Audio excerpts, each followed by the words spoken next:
1 year ago, I started my Etsy sticker shop and started my small business. I didn't have a big audience, I didn't have any experience, just an idea. Today, I'll be sharing with you guys exactly how much I made in my first year, all the fees, and how much I took home, and whether or not it was worth starting.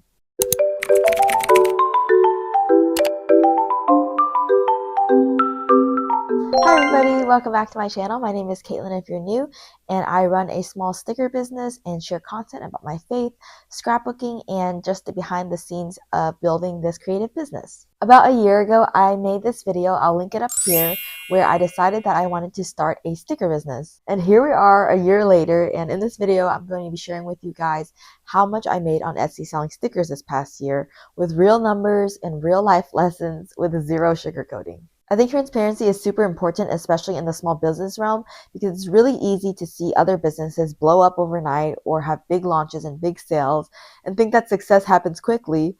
But for small businesses and small owners, it happens slowly sometimes, and that's okay and it's perfectly normal. I'm hoping that what I share in this video can be encouraging for you guys, especially in those initial stages, and just show you guys realistic expectations of what like a small business, like a tiny business is like. And then a benefit from this is also that I just get to document my journey, and hopefully a year from now, I'll get to look back and see how much I've grown.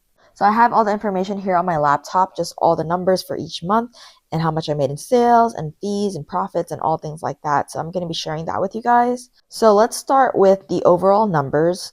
This past year, my Etsy shop made $182.73 in sales. From that, the Etsy fees that were taken out, this includes listing fees, transaction fees, this was $58.50. So that would give you a total profit of $124.83. But I do want to make a disclaimer because this amount does not actually include, the cost of supplies, packaging, toner, ink, labor, all that stuff that would go into a small business. So the profit is actually a lot lower than this. So yes, to answer your question, I technically did not retire from my day job. So now I'm going to break it down month by month.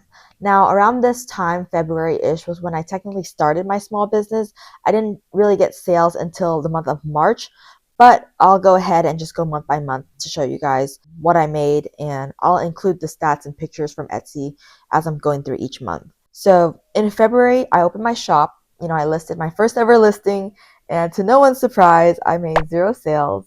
So in February, it was a zero sale month, and I lost 20 cents because that's how much it costs to upload a listing. Then for the month of March, I got my first 3 sales. This actually caught me off guard so much because I was not expecting anyone to buy from my shop. In sales, I made about $17.20, but the profit from that was only $11.98 because of the $5.22 in fees. And I know that may not seem like a lot, but for me, it was such a blessing because in my head, that was like a small meal. Like I could afford an extra small meal. In the month of April and May, these were honestly my biggest months compared to the rest of the year, which was really surprising now that I was like looking back at the stats and stuff. But this was probably because I was putting up more listings, which means there's more visibility. So in April, I got 5 orders and sales were $28.40, but I only took home $21.41 because fees were $6.99. Then for the month of May, I got 8 orders. My sales were $26.89, but I only took home $19.07 because the fees were $7.41, and then I think I had a 49-cent fee for ads, which I don't even remember doing, but that is included in there as well. And May was actually my biggest month in terms of orders, but it's interesting how April I made more in profit, but May I made more orders, and so there's a little discrepancy between that. Now in June, this actually surprised me because of how slow it was, but after doing a little bit more research, the summer months are actually super slow, especially with a niche that I'm in. So this was a zero sale kind of month, and I remember just being so discouraged, but I didn't let that stop me and I continued working with my small business. Then in July, it started to pick back up again. I got 1 order, which was better than nothing. So I took home $1.61 that month. My sales were $2.50 and then the fees were 89 cents. For August and September, I got 4 orders for each month. And in August, I had $7.25 in sales, My fees were $3.05, so I only took home $4.20. In September, I made $9.41, but the fees taken out of that was $4.11, so I only took home $5.30. October was surprisingly my second biggest month in terms of orders. I got 6 orders this month, and what I made in sales was $22, but I only got to take home $16.08 because fees were $5.92. November and December were kind of just like the medium months, I guess. I didn't get a ton of sales, but I still got some. And so in November, I got 3 orders and the sales were $9.50. And the profit that I took home was $6.18 because fees were $3.32. Then in the month of December, I got 4 orders and the sales were $19.47, but I only took home $14.53 because fees were $4.94. So that was up until the end of the year last year. And then in January of this year, I got 5 orders and the sales were $30.99, which this was surprisingly a lot. But the profit I took was about like half of this. I got like $18.44 because fees were $6.99. And then I had to pay for shipping for one of my orders, which was $5.56. So that took a lot.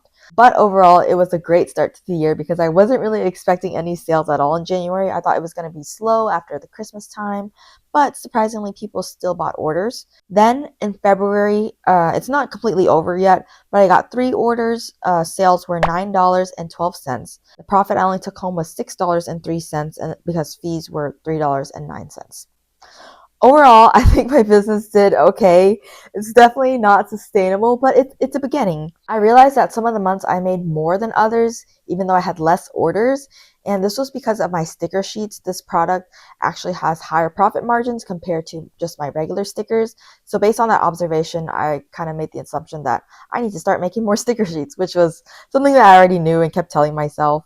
But when I did the math to see how much of the fees were actually taken out from my profit, it was about 30% of my revenue, which is a huge amount. And that's largely because I'm selling on the Etsy platform. They just take a lot out of your sales.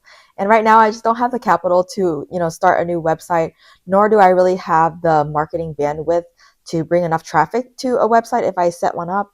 But this next part of the video, I'm going to be sharing with you guys 4 lessons that I learned throughout this past year. All right, number 1, picking a good niche matters. Now, there's a lot of people out there that want to start a small business because they like making things or designing things, but it's important that there's actually a market of people that want to buy from you. After getting a couple sales in the first couple months, that validated for me that, okay, this is a niche area that I can sell in, make products for, and people will actually want to buy it, and there's real customers. And after reading some of the reviews that people left on my Etsy shop, I realized that people actually wanted more options and they wanted more to choose from, but I just wasn't able to deliver on that.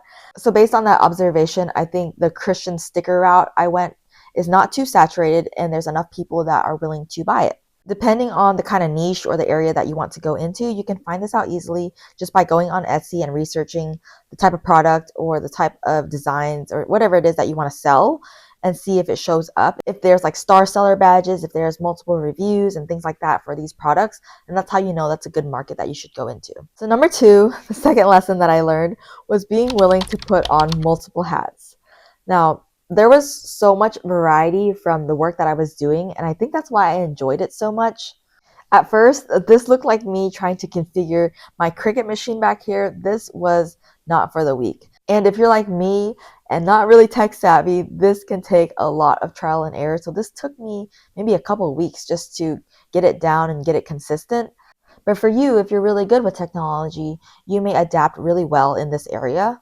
I also gained experience using Etsy, just learning how to make listings, how to use keywords to drive traffic to my shop, how to take, great photo quality pictures of your products, and also just how I should price my items. The shipping and customer service part was also something that I kind of just forgot about. It just kind of went over my head. And this part was something that I had to learn along the way. And then as the year went by, I also wanted to improve my design skills. So depending on what kind of small business that you want to go into, there's going to be so many things that you learn just on the operational side, the finance, human resources, marketing, customer service, many more that are part of a small business. So the third lesson that I learned was to lower my expectations, especially for small businesses who are still in the initial stages and they're just setting up their shop, uploading listings, creating new products, things like that. Growth can be super slow, and for some people, which is like a small proportion of the population, this might be quick success. I mean, be kind of growth over a month or 2 months. And, that's great. That's okay too. But sometimes it's not as realistic to have the expectation for the majority and for most people. As I mentioned earlier, in the month of June, I didn't get any sales and growth was super slow this month, but that was because I had the expectation that things were just going to skyrocket based on the history of the previous months because, growth was happening, I was getting sales. So surely, June I was supposed to have some sales, but I didn't get any. And so that's when I did some research, some reevaluating, and I looked at my shop and realized, okay, I have very few listings and this is the summer. It's super slow. So I don't know why I was expecting, a ton of sales. However, when you adjust your expectations, especially in the early trial periods, it's easier to reevaluate and make changes based on what works and what doesn't work. All right, number 4. So the fourth lesson that I learned is the importance of staying consistent. And I know you guys hear this a lot from multiple creators, like stay consistent, keep posting, keep working on your small business, keep doing this. And I think there is purpose in this piece of advice because, consistent people succeed. They commit and discipline themselves to small actions repeated daily or weekly, and that is how growth happens. Even if you can't do a lot for one day or you're just short on time, do at least something, even if it's like really, really small. I think the psychology behind this is because it's easier to steer a car when it's moving than when it's parked, and initiating by far is like the hardest step. Once you're in motion, the momentum is what's going to keep you going. Even with my time with the Lord and like the quiet times that I have with Him, I'm slowly starting to reap the benefits and the fruits that come with staying consistent and being disciplined. And I'm excited and hopeful to see how this will translate into my small business. So if I had to answer my question, was starting an Etsy sticker business worth it? I would definitely say yes. Just because of the invaluable knowledge and experience that I learned along the way. Although this year was not about profit, I learned how to set up an online store, how to build systems that were efficient, how to improve the quality of my products, and better understand my customers. And after a year, I would say my trust and confidence in the Lord has also grown, and having His hand over my small business is something that I hope to continue seeing. If you're a small business owner or considering starting a small business owner, this is your reminder that small beginnings are still beginnings. Consult with God, do your research, and don't be discouraged. I'm excited to keep documenting this journey so we can grow together. But if you like this video, please give it a thumbs up, subscribe if you'd like, and comment down below if you have a small business or you're wanting to start a small business because I'd love to know. And as always, I'll see you guys in the next video. Bye!